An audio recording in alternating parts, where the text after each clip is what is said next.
Hi, and welcome to Top Dice. I'm Ade, and I'm joined with my usual colleague Alan, and we've also got Evening all. Pete. Hi, Pete. Hello.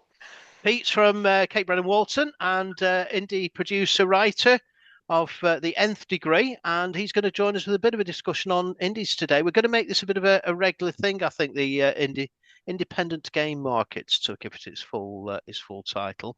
Anyway, Alan, what's fresh with you this week? What's fresh with me this week? Lots of things. So we talked about all of the new releases for this week. So tomorrow is the release date for April Peso releases. So there's a whole bunch of stuff coming out there. We've talked about them already. Go and check them out if that's what you want to do. But then we've got a big slew of releases come out this week from Nightfall Games. Really, really excited about. I know there are plenty of people out there who backed the Threat Analysis 2 cult book for SLA Industries, which is going strong after what? Early 90s was SLA first out, I think, Yeah, it was. first edition. So we've got 4 new products for SLA. So there is the Cult Threat Analysis book, which brings a but it's 224-page hardback, beautifully produced. Nightfall Games use the same printers in Lithuania that's used by the likes of Free League and numerous other companies. So the quality is off the scale, and the artwork's beautiful. So Cult is a bunch of factions and cults, as you would imagine, brought into Slay. New enemies to hunt and be hunted by. That's a £45 RRP book. There is an operative's handbook for second edition Slay as well. So this is very much a player-focused book, and it's got things like character creation templates, training packages, bunch of other things very much focused on players. That's an 80-page book, 35 quid. I think players are going to get a lot of use out of it. It's certainly going to stop needing to get the big book out at the table when you want to look up a little rule for your character. Then there's 2 really, really cheap kind of play aids, which I really like the sound of. That. So there's the Operatives Dossier, which is a little folder. It's got dry wipe surface on it, so you can make your notes, scribble bits, whatever you want to do. Just clean it off whenever you want. It comes with character sheets and a player booklet with all of the key rules that you need as a player, and a place to store your character sheet for going to and from your game. And then the Slay Industries Weapons and Armory deck, which lots of companies coming out with these at the moment for quick reference at the table. Instead of flicking through the book, it's a deck of cards. I've got such a rifle. Here you go. Here's a card for it. And you've got all the stats for your weapon and what it looks like and things like that. So, and do you know what? Those 2 are a tenner a piece. And I Yeah. think for a play aid, for a table play aid, it's not a lot of money, but I think it will add value to anybody's Slay Industries game if that's what you're into. The big news, I think, out of or the this is my opinion, the bigger news out of Nightfall Games is All the Cardinal's Men, which is the second part of Claudia Christian's Musketeers versus Cthulhu. Do you actually need to say any more? Musketeers versus Cthulhu. I don't know if you actually need to add anything to that. No, no, no. So this is a complete campaign, runs on the well, most recent edition of Call of Cthulhu. I'm pretty sure with very minimal work it will run with older editions of Call of Cthulhu. 30 quid for a decent sized full campaign. Musketeers and Cthulhu. What, like I said, what more do you need? Well, Brilliant. I backed it, and I'm going to be doing an unboxing at weekend, hopefully, of it. I've Right. kept it deliberately there, and I'm itching to sort of Ooh. get in and have a look. So, yeah, So after chasing me to find out when you were getting it, you've got it and then you've just left it sat in a box. I have, yeah. Thanks for that. You're welcome. Cheers. um, so And then, as I've termed it, the little section for to close off new releases for this week is more Borgs. More So board. there is Maggot Machine for Mork Borg. Now, Maggot Machine came out from Nightfall Games about a year ago, uses a D6 dice pool system, but they've just released a Mork Borg version of the same game. So it's quite a narrative-driven sort of sci-fi horror kind of thing. I would say it's for grown-ups. Definitely not my style. I don't think. I don't like that. I just don't get off of that kind of game. But there's plenty of people that do. Maggot Machine itself was very popular, and we expect the Mork Borg version to be very, very popular as well. Going to be great if that's your thing. And then the other one I'm personally quite into the idea is Red Borg South America. So Red Borg came to us. When I say us, I've got the GMS hat on here. So Red Borg came to us last year, but there's been a couple of uh, changes with the publisher and a couple of other things that have gone on. So we actually only really got round to releasing it very back end of last year. So Red Borg is a Mork Borg driven revolutionaries game. So it's set in the Soviet era, and the characters are revolutionaries within that system. And then now there is a source book which is Red Borg South America. So all the Banana Republic type things and revolutionaries, AK-47s and petrol bombs, ahoy, let's go. So looks really good, bound to be popular. If Red Borg is anything to go by, we sold out of our initial stock in about 2 months, and we've just restocked and brought in Red Borg South America as well. So these are all available now on GMS, tabletopgames.com, and they will be out in game stores as quickly as we can get them there. All decent game stores and some not so decent as well. Yes, you stole my line. So, Well, just very quickly, the Banana Republic. There used to be a board game ages ago. West End Games released it called Junta. yes, If you remember that, that was just absolute classic. You elected one of the players to be the president, and the president sort of decided who was going to be first admiral of the fleet, which was a gunboat, Air Commodore, which was basically a biplane, and I think there were three armies, and also secrets. Was it head of secret police as well, who could assassinate him? And it was just you used to get the budgets directly from America, and then you used to split it up amongst yourself, and none went to the people. Anyway, starting to sound vaguely familiar. yeah. Anyway, but we're going to move away from reality. Peter, thank you very much for joining us today. How's life at Cakebread and Walton? It's all good. Yeah, I mean, I've pretty much had a year off since bit odd in it. I've not done an awful lot because the last year I've been spending most of my free time painting little miniatures. Uh, Decided to do a 3,500 tiny little American Civil War figures as my break from having done a lot of writing. So I'm back to writing now. Oh, good Um, grief. so it's a geeky reason not to be a geek. Yeah, yeah, it's really good. So, what battle are we recreating this week from the American That might Civil be War? Gettysburg. Oh I mean, yeah, the thing is, it's all topical, isn't it? yeah. It's Sadly, yes. Well, it's I love that for our American viewers. I must say that straight away now. But it is an interesting. Joking aside, it is an interesting part of history, isn't it? It's yeah, really interesting era, oh gosh, yeah. It really, really is, and just the way it played but out. not one I'll probably make into a RPG. No, Um, no. I think I've done the English Civil War. I think I'll leave the American Civil War RPG out. But It's no, the I mean, it's I've really enjoyed doing it.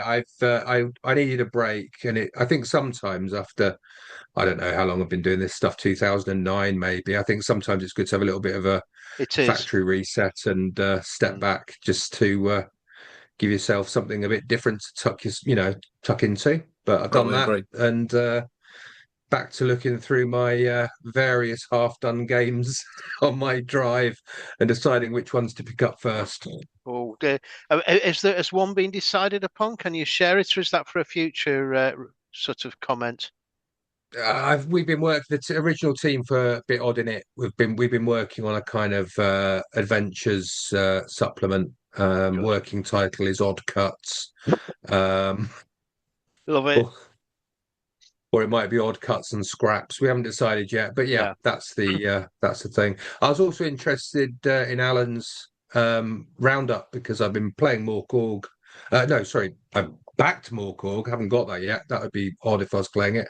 I've been playing Mork Borg lately, and of course, when he was talking about Musketeers and Cthulhu, I was instantly in the zone. So And that's at not a some Mork point, Borg I'm game, aware. though.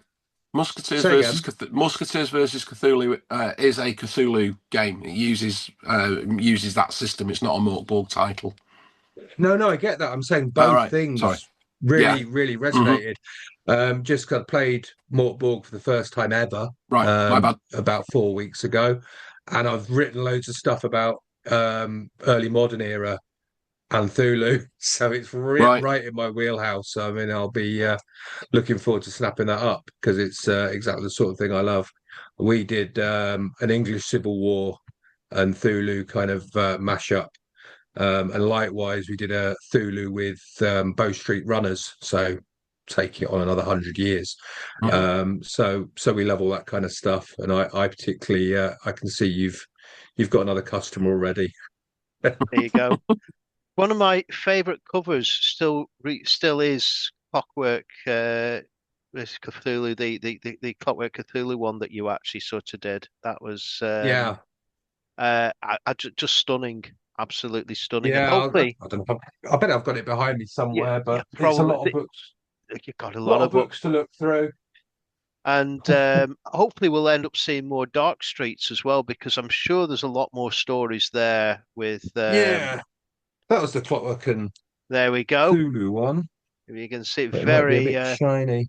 yeah, very it's very atmospheric. It's just right, yeah, the lights on right on the. But Yeah, yeah, it's but no, it's great. one of my favorite bits of art that actually that I've seen for many years. And I Um, love the Dark Streets cover as well. Those were both Gary Buckland who did the covers for yeah, both of them. very noticeable Yeah, for his work. It's now going back to we mentioned there the American Civil War. Is there actually an American Civil War role-playing game? Can we think of one?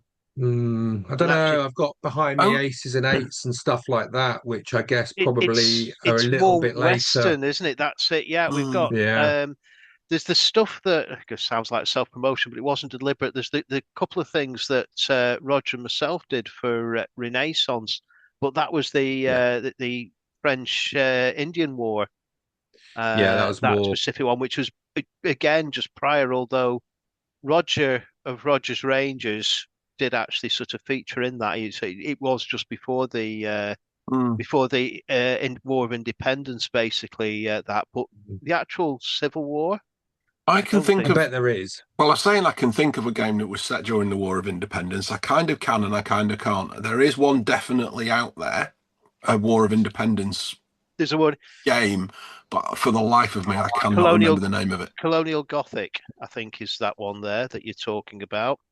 And there was Possibly. a Zweihander version of it as well. But the actual American Civil War, maybe the anyone who's watching this can actually sort of tell us. There've been board games. I remember the Johnny Red board game. Mm. No, Johnny Reb, wasn't it? Johnny Red was in Yeah, yeah, battle. yeah. Uh, right. I better shut up now. Yeah. But I it's suppose really interesting. Deadlands is the one that comes to mind. So Deadlands is a kind of alternate history It, post Civil yeah, War, isn't it?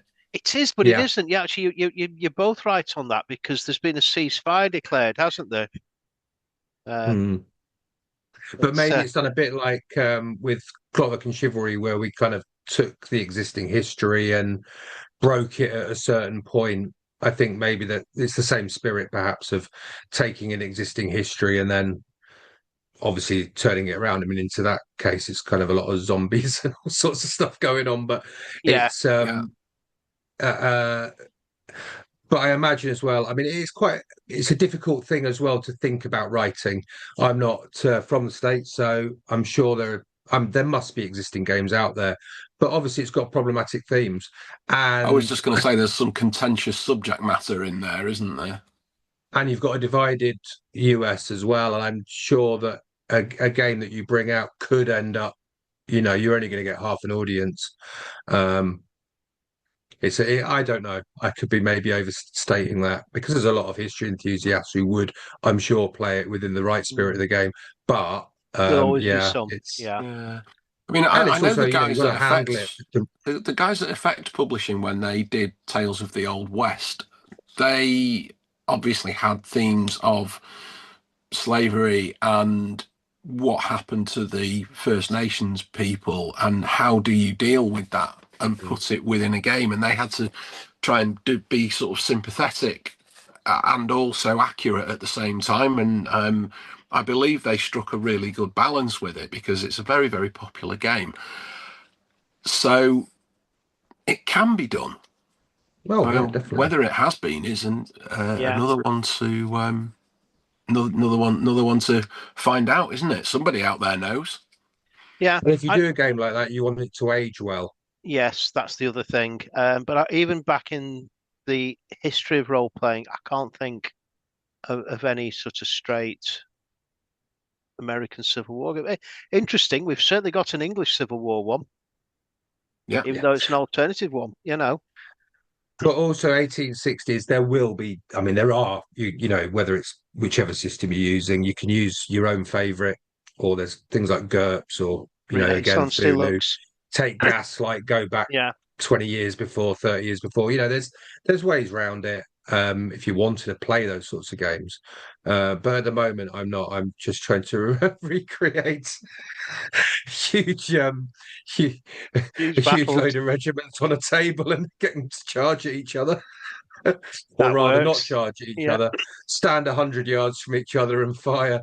So, It so that's sounds what's it's distracted me from my writing. yeah, it sounds quite scary that from a dark sort of perspective. So on mentioning dark, we've got a giveaway. So Oh, good there's segue, sir. Well played. there we go. That's it. So this is a new tabletop game it's in book format. It's a skirmish game with role-playing elements and Run from the Dark. It's part of the Forbidden Psalm sort of series, which is connected with Mork Borg and Forbidden Dark. So you know it's absolutely gorgeous inside. Is this particular book? It's very very atmospheric is the art, as I think you might be able to sort of see there, and it's set in an alternate Wales. Now, this is a Kickstarter that I actually backed. There you go, there's a bit of Wales there as well, all the Welsh names. Now, this is a Kickstarter I actually backed, but it's not one that I'm going to get to the table anytime soon, so I'm going to put it up for grabs.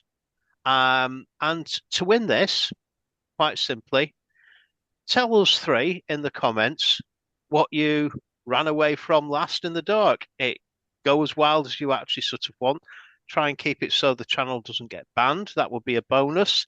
But other than that, it's weapons free. I look forward to seeing what actually comes, and I'm going to keep this going for a couple of weeks. So I'll come back to this next week as well, and we'll collate all the comments after a couple of weeks, and we'll go through them, and we'll have a decision made. We'll look at the number of likes any particular one actually has as well. So we'll take it all in there. So make sure you subscribe to the channel, click like on the actual video, and put a comment below. And you might win yourself a copy of this. Once we decide who the winner is, I'll get it posted out to you. I'll cover costs and everything of that. Nice and easy. So there we go. Run from the Dark. What made you run from the dark? Indie games, getting back to them now. Pete, you're obviously very clearly an indie producer. How would you actually define an indie game yourself, just off the top of your head? As in, is it a particular type of it's a producer big or question in a way, but it's also a simple one. You could just say it's not corporate yeah, and it's not a conglomerate. I like that. Um, but I think it is a bit more than that. I think it's also there's more than one way of approaching it. There's if you went for a dictionary definition, indie would be like if record companies, you have an independent label. It's basically saying this is a label that's independent of multinational corporations. It's not in a conglomeration. you're not going to be buying this record, but the bottom line for the shareholders will also be financing a weapons guidance system or whatever. So that's the big, very easy old definition, which is that it's not a corporation.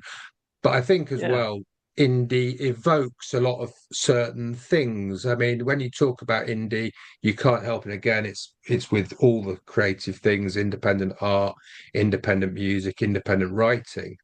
It does create not just we're a slightly smaller business than a corporation. It also kind of comes along, I think, with some aesthetic ideas for good and ill. Yeah. I mean, homebrew's a good example. If someone says, "Do you want to try my homebrew?"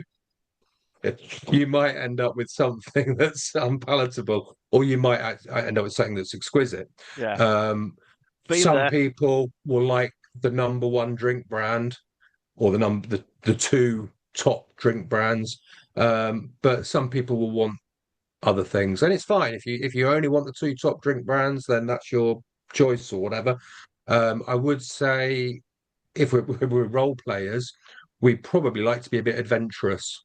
Innovation. And so, yeah, it's associated with being a bit smaller, faster, able to react, your creatives being more in control, all those sorts of things. But also, indie, when you talk about independence, you're going to get a different answer from anyone you ask. Exactly. And that's right.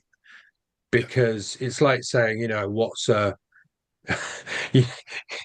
what's a rebel? And you'll get someone you'll think, oh yeah, that's one definition, someone else, and that's completely other. It's subjective because it doesn't just come with the technical, we're not a big capitalist organization.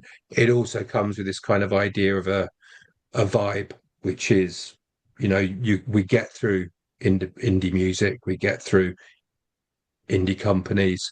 And some people will be doing that, hoping one day to sell to a corporation, whereas others, it would be the last thing on their mind. I mean, for me, it's a different goal. It's around kind of creating something that there isn't in the space. It's not in the gaming space. I want it to be there, and the way that it can be there, and then I'll get feedback, because it doesn't mean just because it's independent it's good. I mean, but yeah, that's my waffle about it. I think that actually sums it up very well. Now, obviously, at the top of the chain, we've got Wizards of the Coast. They are very much corporate.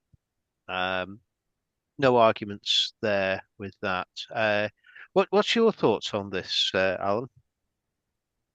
So, personally, I think there is a difference between an indie publisher and an indie game. So, an indie game is definitely, I think, something that is produced for what's the best way to put this? I think an indie game producer is a lot closer to the fans and the people that are buying it. But I don't think it necessarily needs to be away from the mainstream games. If you look at, say, Traveller or D&D or Pathfinder, they all have open licenses so that third parties can produce for them. And to me, I think that's what an indie game is something that's produced by a third party, whether that is for one of the mainstream games or not. So I class myself as an indie publisher. I've got Imaginarium Games, and I've got my Savage Worlds setting, but Savage Worlds is one of the better known, certainly top 10 RPG systems out there. But I'm one person, and I wrote what I wrote, developed what I developed, and I used a couple of freelancers to get the thing over the line. And then I put a book out. But Imaginarium Games is me. And so I think that's the almost, without wishing to blow my own trumpet, but I think that's the essence of what is independent. It's a small publisher doing something that they want to do and probably isn't part of a 3 or 5 year corporate plan that somebody with a suit and tie sat down in an office and mapped out. It's right, here's how this is all going to go. Don't get me wrong, it's great if you're going to do that, and I'm not going to be offended if one of the big companies comes to me and says, your book's brilliant, we want you to write one for us, or we want to buy that IP. That's great. Happy days, retirement fund sorted, thanks very much. So that's kind of where I stand with it, is that it doesn't have to be a game that's totally out of the left field. Although you would say, if you look at these left field kind of games, most of them are from small press, independent publishers. It doesn't have, but I don't think it has to be at all. I think an indie game is more about that closeness, if you like, to the people who are going to buy it, and understanding those people, sitting on something like this and talking to them, being behind the desk at UK Games Expo and chatting with people about your game because it's your passion. Yeah. If that makes sense. I think you're muted, sir. I can't hear you. That might be a bit better. We had a bit of a dog bark earlier. So there we go. So yeah, there you go. I mean, that's how wide it waffled on is, a little isn't it? bit. Yeah. It's a really wide thing. I think it butts on one side into DIY and punk, not punk rock, the music. I just mean the DIY ethos. Yeah. At the same time, I'd say that, you can have a big independent, but I wonder at what point, when it goes from survival as a little independent, as an Yes. individual This person. is it. Yeah. That's one point. Another point, it's the actual bottom line that a shareholder's getting, and that being the most important thing, deciding what creative route you're going to take. And I think that's the other thing. I think most people who are independents, unless they're actually wanting someone to purchase what they do and make it mainstream in a corporation, probably, the last thing they want is to have to fulfill the algorithm's most popular option for maximizing profit for the shareholders on this particular item, which, for instance, the maximization of profit might be because you skimp on some of the stuff you actually really want to put into it and are really enthusiastic, because that's not the profitable bit. They want to sell you a bit less for a bit more. I don't know. At the same time, I absolutely agree that kind of this doesn't mean it's limited to small, really niche interests. It can absolutely be part of, really big zeitgeist games that people really, really enjoy. And we've had various success. I suppose our biggest success was Airship Pirates, and part of that is also the relationship we had with band and all that kind of stuff. And then we'll do something else that maybe isn't commercially as good, but we're so proud of. We're burning with kind of pride. Away. There you go. That was just an absolute. That still for me, it was just. I loved writing it. I loved how it turned out. I didn't see what the art was going to be until it was thrown at me. Like, I was just like, wow, this just. I think that was Gary as well that did some of the art in there, wasn't it?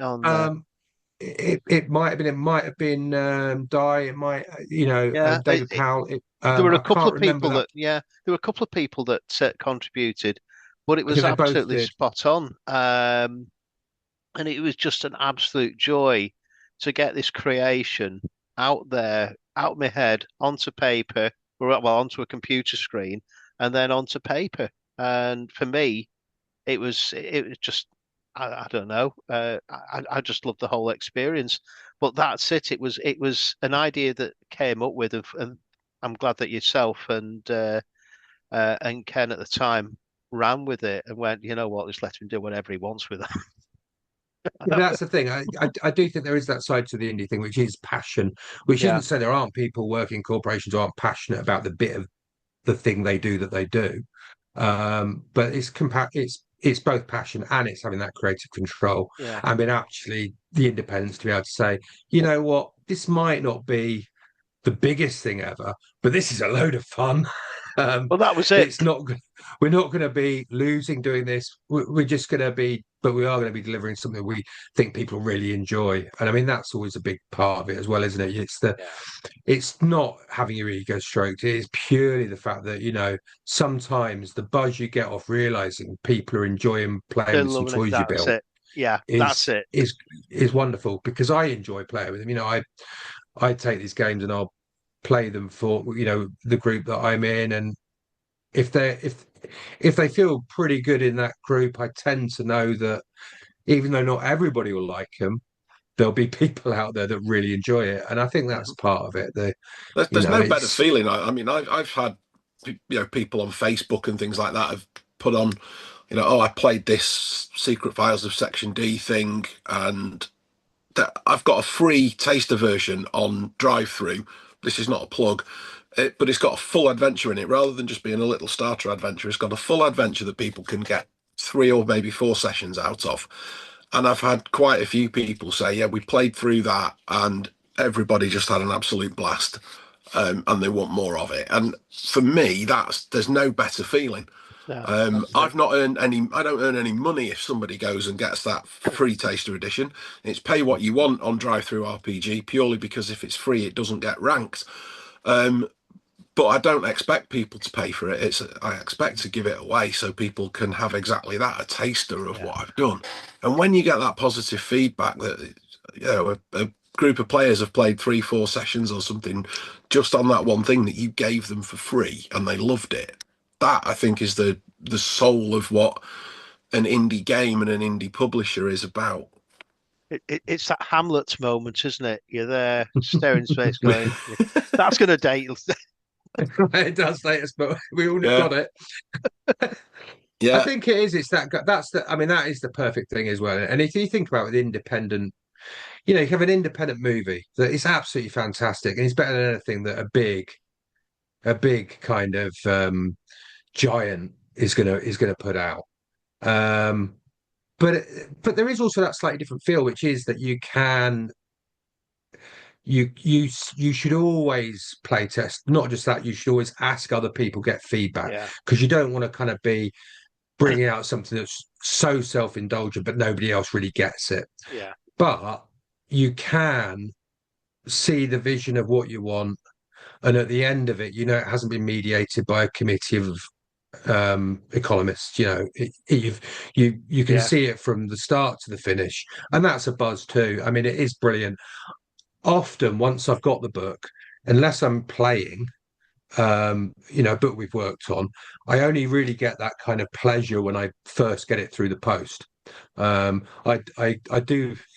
don't go back and pore over them all of the time, but there is that kind of the side of it, which is also, I think, another thing about independence, which is maybe there's a bit more of an artisan, and I don't mean that in we're going to charge you £3 for a scone that costs 20p. I mean artisan in you've crafted something, you've worked at it, you've researched everything. I mean, and I think gamers really get that. When I was talking about wargaming before, in the American Civil War, I'd have spent ages, which I did, doing a deep dive, reading all the history books, looking at all these various different sources online and actually sort of in book, actual books, and getting my own feel of where I want to go with a flavor and a vibe of something. And I do that very much with games as well. I kind of have an idea, unless it's very early stages. Once I'm into the writing, I tend to sort of have an idea of how I'd like that to look at the end. And I don't have to compromise that much. I have to compromise as far as art budget goes, maybe. Have to compromise as far as page count or the quality of the color I want to put in it versus price. These sorts of different things. But on the whole, what I have at the end is pretty much what I hoped I'd get at the beginning. Yeah. Which I think brilliant. That gives you that feeling that you have produced something yourself. And you've got quite a few books there behind you that you have done indeed. It's but not just me, also our team of other independent creatives, and that's brilliant too. Well, I know you've got your novelist, and you do you've got your poetry as well, haven't you? As well. Oh God, yeah. I'll tell you what, I we mean, won't do I it haven't. this time, but we'll have a live reading of poetry as well as views on nature in a This future is this one. is how DIY, and I tell you what, we were talking. This is how DIY my poetry. I don't even know if you'll be able to see the thing, but I mean, this is a Yeah, hate, love, politics and stuff by you piece. know, I do not, I promise, adhere to that standard in any of my role playing products. That's the true indie look. That though, Do you know we've what though? gone There's back to the people who do. 1980s. Yeah, That's just kind of following up on that, expanding on what Peter's just said. Is if you think back, people say, "Oh, what is an indie game or publisher?" So many, if not all, game companies have started out as either one individual or a small group of people who said, "That's a really good idea. Let's put that out as a game." And Yeah, I'm thinking, going way back when, if you think about the original Cyberpunk, the 2013 Cyberpunk came in that black box yeah, that by the time you got it home, all the black ink had scuffed rubbed off of off. it. Yeah, And three stapled booklets and a few other bits and pieces. And if memory serves, it was, I think when it first came out, it was something like 10 quid, possibly even less for yeah. that book. I remember buying it from Games Workshop in the Arndale Centre in Manchester. So, back when Games Workshop was a game shop. And there you go. There's my controversial bit for the day.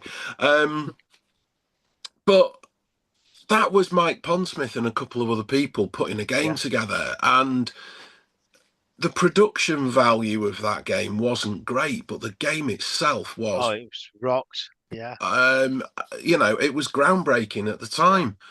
and what did it Um, spark? That whole vibe. I well, yeah, mean, exactly. everything. We Yeah. wouldn't probably, when you look at White Dwarf. I mean, it's so boring in a way. It's so trite to say, if you're a role player, you love White Dwarf to start with, and it had loads of cool things. It really got you thinking. The production values weren't as good, but on the other hand, it wasn't a brochure to sell miniatures. Um, so the production values didn't Mhm. have to be as good. Yeah. We didn't require quite the same thing. And what that sparked off with is a creativity in thousands and thousands of people Yeah. that comes from a very, what relatively now you look at quite a basic DIY kind of production, Hmm. publication. Yeah. And it's Yeah. fantastic. yeah, It's fantastic. Of course, it will always be the case that some of the best DIY, some of the best independent stuff will get taken up by the bigger corporations because they'll see there actually people are really loving this. We'll grab it. I mean, I was reading the other day, is it Becky Chambers, sci-fi author? I think she'd got her first book. She's now obviously signed up to a huge publisher in every kind of shop. I think it was a long way to a little angry planet or something. And she started that off. I think she said she had about 51 people on Kickstarter who sponsored her yeah, to have the 2 months she needed to find the time to finish writing that book.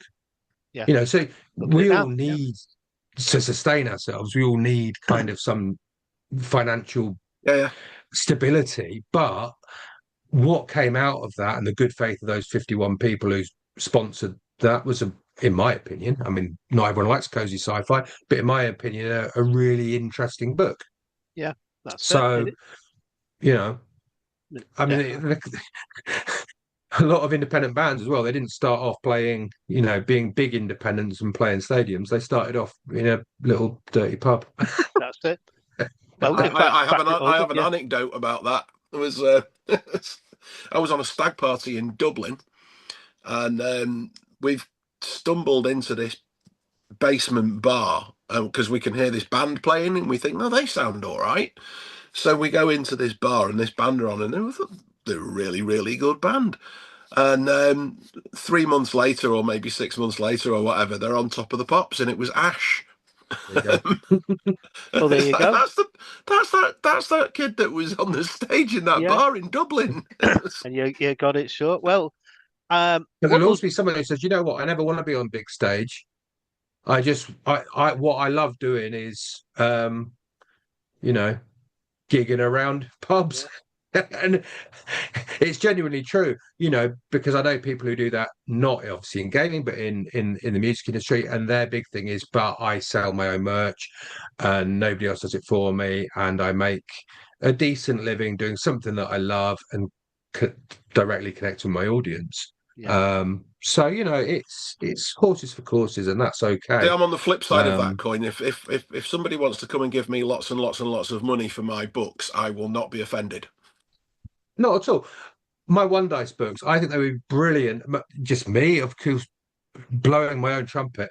I think they'd be brilliant, like in a kind of, just ordinary bookshops, Waterstones, W. Smiths, or whatever it is now, because they're very entry level role playing things. Have I got the bother about me to go and talk to the kind of people I need to talk to even start those discussions? No, but I absolutely think if someone has got that part, my thing is around kind of the publication and also the writing and the design ideas I've got in my head. I'm not a salesperson, particularly. I'm not a marketing person, and I'm also not a schmoozer, so I don't particularly want to talk to people in that way. I've done it in my life. I don't particularly. I'm not the stage. I think we were talking about our off air before we started. I'm not the age where I'm gonna do stuff I don't like. But that's okay. That's in another way, not just financially. I'd love more people to see the games. So that's the thing. And in another life, if I had those bits of about me, I'd go out and do those bits as well. And it's fine. the balance. And I think that's the thing that goes back to the definition of something that's indie, is that the people that are doing these things are absolutely passionate. And it is their passion project. And if somebody else likes it, then that's great. And it's not produced to, Pete used the word algorithm. It's not used. It's not produced to an algorithm. No. Or a formula is a better word, isn't it? It's not produced to some formula for success. It's just, this is my thing and I've done it. Who else likes it? Yeah, exactly. Well, what we'll do, we'll wrap it up there for today. It's gone a lot longer, but you know what? That's been quite a good little chat as that. Will you come and join us again, Pete? And we're going to have another indie sort of session before too long. We've got another couple of guests, and it'd be great to get everybody together and have a much bigger discussion, I think. Will do. Absolutely. Been good catching up with you. It has. It has been very good. If you want to become a regular as well, just give us a nudge. Right. Well, on that note, I'm going to sort of say it's goodbye from me, rather And from than it's me. goodbye from him, but it's him as well. So it's goodbye from us all. I hope you've enjoyed this. Keep rolling the dice, and Happy gaming, everybody. we'll see you soon. Bye. Bye. Sticking. How'd you turn this thing off?